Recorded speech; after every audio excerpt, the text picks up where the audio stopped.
Oh, am I glad to see you, Aunt Claire, because I got some juice that you wanted to sip on. Is that tea? You're an adult. Juice, that is wine, I guess. After a while, I fill Aunt Claire in on what happened with that intimidating detective. She said she was trying to help, but I don't know. It kind of creeped me out. Yeah, here's my first lesson as your new guardian, kid. Never talk to the cops without a lawyer. She picks up the business card from the nightstand and examines it with suspicion. If she comes back, you call me right away. You don't have to tell her anything. Do you think she suspects me of doing something wrong? I don't know. Hopefully not. But she's not your friend either. No, yeah, full well not. Remember that. Yeah, that part shouldn't be too difficult.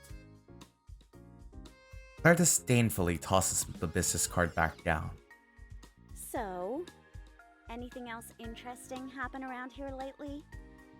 Any hot hospital gossip? Not really, other than just hanging out with my ghost friend that you don't know about.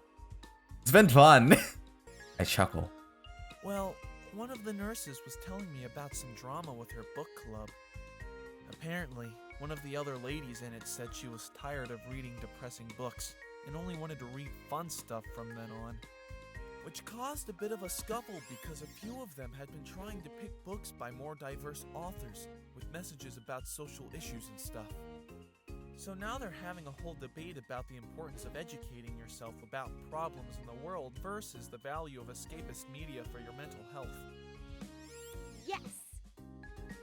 That's the kind of gossip I'm talking about. Is it? I don't know what gossip is nowadays. It's usually some like trashy stuff. You gotta keep me updated. I want to know if they end up forming two different splinter groups. Okay, I'll ask her about it next time she's on shift. Awesome! Oh, and I found this really cool little garden area on one of the hospital's balconies. Actually, my friend Aya showed me. Cool! How's Aya doing? You never did get around to introducing us. There's a reason for that. Can't tell you why, but there's a reason. I sigh. Wishing that I could. Yeah, she has a lot of difficulties talking to strangers. That's basically accurate, I guess?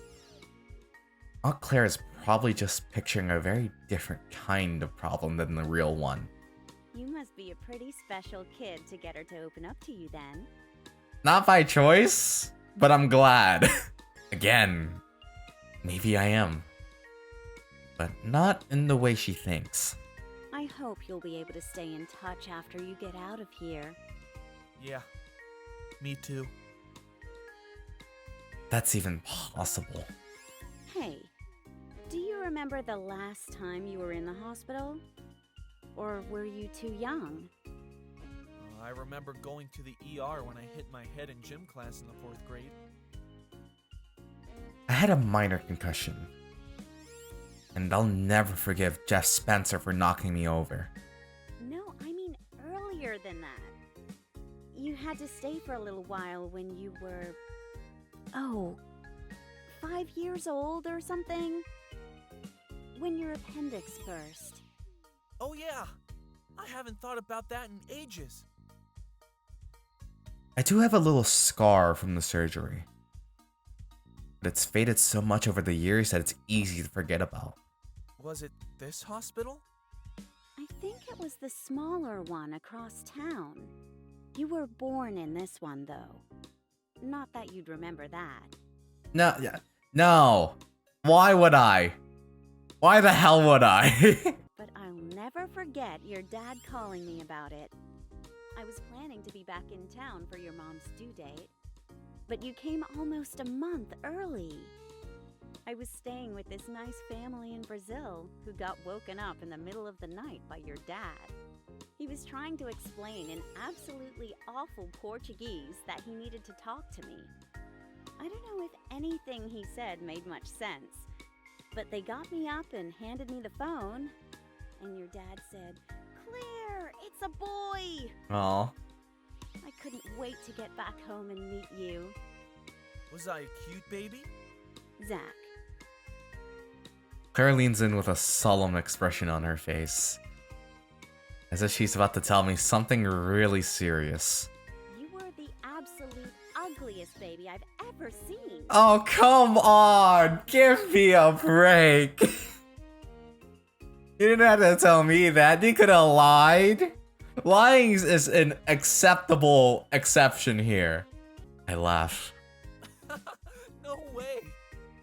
I bet I was adorable. You looked like a grumpy old man, and you cried all the time. But your parents were totally obsessed with you. They kept trying to tell me how amazing you were, and I was like, are you sure about that? Claire! Stop it! Babies, man. I've never gotten the big deal about them. You've never thought about having a baby? Never. I don't think I'd be able to handle all that stress. Your mom never seemed to have too much trouble with it, though.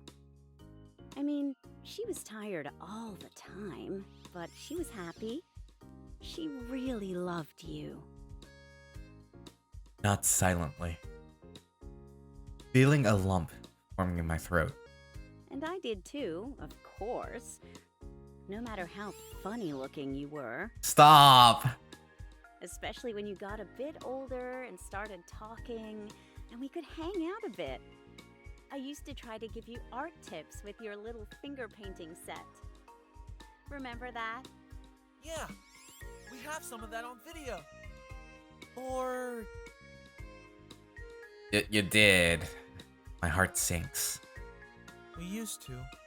I guess all our old tapes were probably lost in the fire. Aunt Claire gently takes my hand. I'm sorry about that, kid. Maybe we can film some new home videos together. With the digital camera this time, so we can have backups. Should I get a new finger painting set too? We could reenact the old ones. I think you're about old enough for some fancier art supplies than that. Cool that you think highly of me, but I think I would do better with finger painting, to be honest. If you're interested. Sure, nonetheless. Sure, I could try it out. I've always liked doodling in the margins of my notes in class. In that case, I'll teach you everything I know. You'll be hobnobbing with the elite at fancy gallery openings in no time. Yeah, they'll be falling over themselves to bid on my early masterpieces, like Caricature of Mr. Struthers and Number 2 Pencil. I have 2/6 of what you said. Exactly. Does your friend Aya like to draw? Maybe she could come over for a lesson sometime too. Maybe. I'll ask her. That would be nice. You can have friends over whenever you want, you know. I've been talking to a landlord about a pretty nice house. So if things work out, we'll have plenty of room for guests. Sounds good. Thanks, Aunt Claire. No problem. She gives me a big cheesy grin and a thumbs up. Well, if there's nothing else you need, I guess I'll head out for now. It's getting late. There's sunlight out. It's like, at tops, 4 p.m. See you around, kid. See you. She gives me a squeeze on the shoulder on her way out. Close my eyes and lean back against the pillows. Thinking about all those cute and funny videos from my childhood that I won't get to watch anymore. Dad used to love putting those on for birthdays or holidays. Telling me all kinds of other stories about what I was like as a little kid. So now it's just up to me to remember. I do like drawing, you know? I open my eyes to see that Aya suddenly materialized in front of me. Or I used to, when I could hold a pencil, I think. Maybe I can hold a pencil for you, and you can tell me what to draw. Ooh, sounds fun! I want to make a comic with superheroes! That might be a little complicated for me. Yeah, I can't draw, you know. I'm not, what's the word? Talented. Boo! Negative attitude! You won't know unless you try. I chuckle and shake my head as Aya continues to regale me with her high-concept comic ideas. Maybe it really would be fun to give it a try sometime. Maybe. If I could draw. For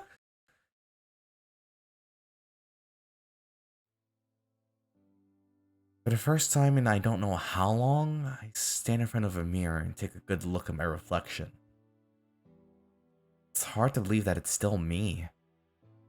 I'm lucky enough that my face doesn't look too bad, really. The worst burns were on places like my back or covered up by my clothes. But it still looks different. Must have lost a lot of weight in the hospital. Because my cheeks are hollower, my bone structure much more prominent than it's ever been before. My eyes look tired, sad, old. Not bad, huh, kid? Aunt Claire gives me a little clap on the back. She's talking about the dark suit that I'm wearing. She borrowed from a friend of hers. I always thought that the first time I'd wear a nice suit like this would be for my senior prom. I'd get dressed up in my room and then stride confidently down the stairs to my parents cheering and taking pictures. Maybe I'd even have a date waiting for me at the bottom. I never imagined that I'd be struggling to pull my pants over the cast on my leg in a hospital room. Eventually giving up and asking for help from my aunt. Or that she'd be the only family I have left as I lean on my crutches and look in the mirror. Making sure I look alright for my parents' funeral. Are you okay to get down to the main floor by yourself? I can go bring the car around. Yeah, sure. Claire squeezes my shoulder one last time before she leaves. You look great, kid. Thank you. I doubt it. Sigh. Continue to stare at the drawn and unfamiliar face in front of me as I summon the energy to hobble over to the elevator. Then another less defined but equally worried-looking figure appears in the reflection behind me. You're not checking out of the hospital, are you? No. Not yet. I'll be back later. I'm just going out for the day. For my parents' funeral. Oh, Aya pauses for a moment before speaking again. you look nice. I scoff. I look like an exhausted hospital patient bundled into a borrowed suit. Well, it suits you a lot better than the hospital gown. That's not saying much. Aya hovers closer to me and surveys her slightly blurry and indistinct reflection. Do you think I would look good in a suit? I think you got the look for it. Yeah, why not? I think you look great in a suit. Probably better than me. But you just said that's not saying much. She pretends to punch me. I chuckle as her incorporeal fist passes right through my arm. Compliment her, make fun of her. I'll compliment her. I'm not gonna make fun of her. Not on this day. Alright. I do think you'd look pretty good. Imagine the two of us stepping out of Aunt Claire's car together in matching tailored suits. We'd be the coolest kids at the funeral. Yeah. Aya poses as if she's adjusting a tie. Her confident smile soon fades into a weary frown. I wish I really could go with you. If you want me to, I mean. Sure I do. You think I want to go to my parents' funeral alone? I mean, Aunt Claire is going to be there, but it would be nice to have a friend too. Why don't you tag along? Remember, can't leave the hospital, buddy. I think that is problem number 1. I've never left the hospital before. I don't know if I can. Once again, I'm reminded of how sad and lonely Aya's life must have been before me. No matter how much she expounds on the benefits of the hospital, she's still been trapped on her own. In a massive building full of illness and death for so long that she's lost track of how many days have gone by. I can't imagine how she's managed to stay so optimistic after all of that. Well, You won't know until you try, right? Face lights up in the mirror next to me. You really want me to come? Of course! Damn right! I need friends! And I don't have many of those. Come on, let's go! Aunt Claire is waiting downstairs. With a big grin on her face, Aya follows me as I slowly make my way to the elevator and down to the front lobby of the hospital. Both pause for a moment on the threshold of the main entrance. Feels like a momentous event. If I'm a little nervous about leaving this place I've gotten so accustomed to over the past few weeks, can't imagine how much more pronounced that feeling must be for Aya. Then, crutches in hand, I lurch forward. The automatic doors slide open. Out I go. Markham Hospital. Outside, Aunt Claire honks the horn of a beaten-up old Volvo. That is the worst honk I've ever heard. Without thinking, I hold the back door open, as if Aya needs that in order to get in. You want to make me feel like a chauffeur? Sit up front, kid. Right. Sorry. I follow Claire's instructions. Once I'm seatbelted in with my crutches by my side, eases on the gas. She's not there with me, is she? In the mirror above the dash, I can see Aya sitting behind me. Her eyes wide open with the wonder and excitement. Aunt Claire turns on the radio. A rock song from the 1970s plays softly through the tiny car speakers as we travel down the smoothly paved road. The scenery outside the window should be familiar. I've been in this part of town often enough to be used to it by now. Something about it strikes me as dreamlike and uncanny. It's like I'm seeing another world for the first time. A world where my parents are dead. In an instant, I reach over and slap the off button on the radio. Aunt Claire tilts an unfronted gaze in my direction. Not a Springsteen fan? Not today. I used to like this song, so I'd rather it not forever remind me of my parents' funeral. Aunt Claire shrugs as the light turns green, allowing us to turn left down the winding street toward the graveyard. Drive in silence the rest of the way, interrupted only by the occasional exclamation of joy when Aya spots an ice cream place or a really cool looking house. Nothing gets that girl down. Interesting, so she can go with us. Interesting. That's all the words I have, apparently. Aunt Claire and I decided that we didn't want a big ceremony for the funeral. Parents were never very social people. And we don't really have other family. So we knew there wouldn't be very many guests to appreciate it anyway. So it's nothing more than a small and simple gathering in front of an entirely symbolic gravestone. There weren't any bodies left to bury. Michael and Julie Gilbert, beloved parents of Zachary. Nothing in life is to be feared. It is only to be understood. Those names. Dates beneath them. The quote my mom had hanging in a cross stitch on her office wall. That's all that's left of my parents. A few of mom and dad's colleagues offer me perfunctory condolences. Clara gives me an awkward introduction to a group of her old friends. There's no one I really know all that well, aside from her and Aya. Well, thanks for coming, everyone. I guess I'll start us off with a few words. Aunt Clara takes up a position by the empty grave. The rest of us shuffle into a semicircle to listen.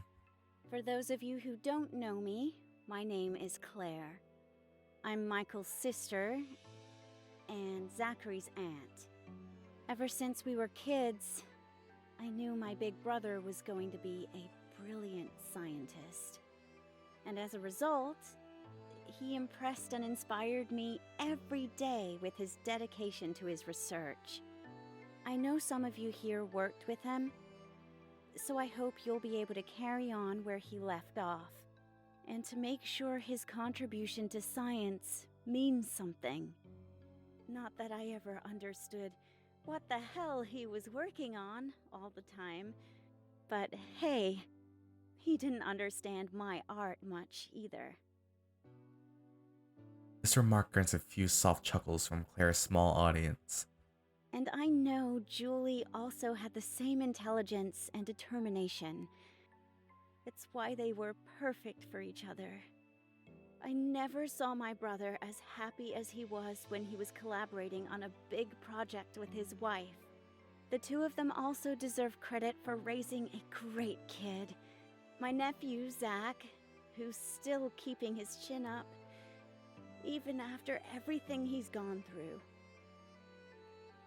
Aunt Claire gestured toward me, and I blushed as a few of the other adults turned their heads to look.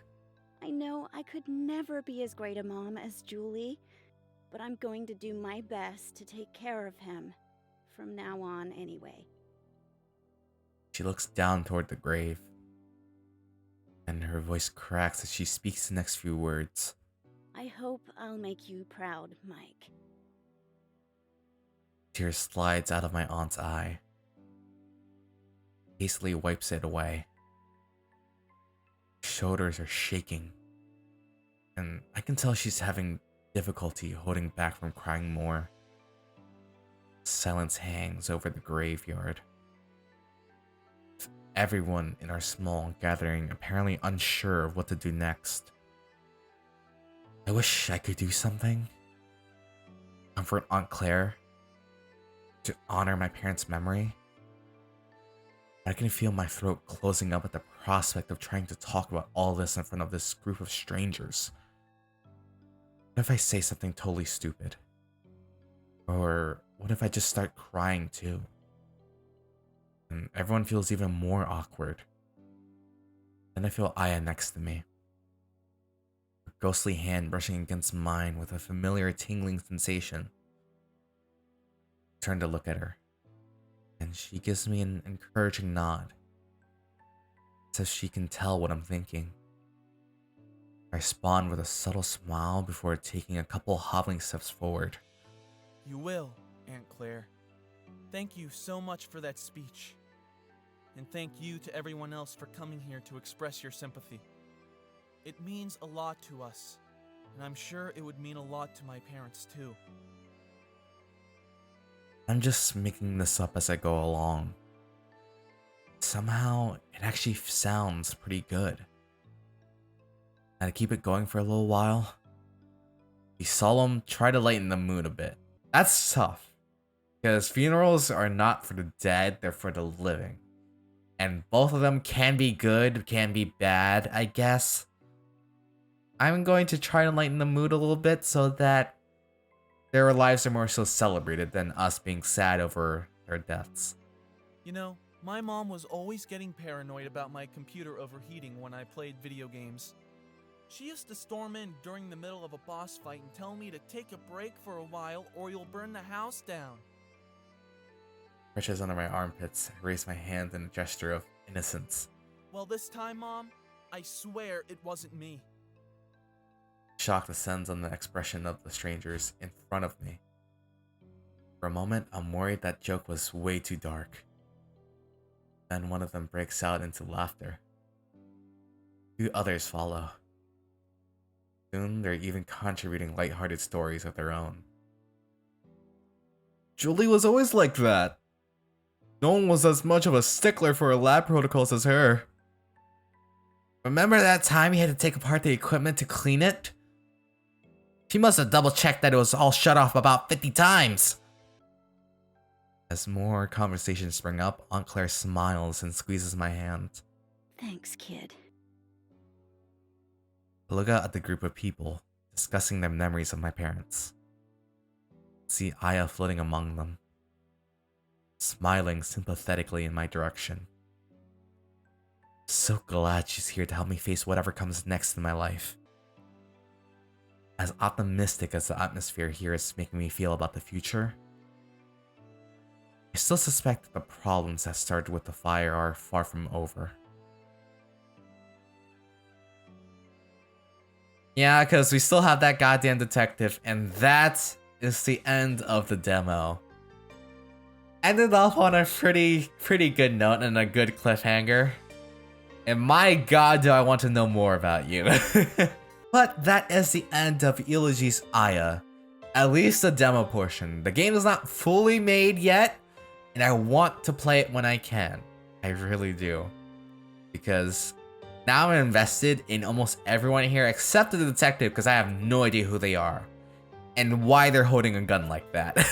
But if I get my hands on this game again, I'd love to continue playing it. So until next time, thank you very much for watching. Leave a like, comment, subscribe, all that jibba jabba, my kings, my queens, and my royals, and I. See you soon. Well, I'm glad they can leave the hospital. At least that's one mystery solved. But oh yeah, what about the others? Lord knows I tried. Yeah, you burn holes in my pockets.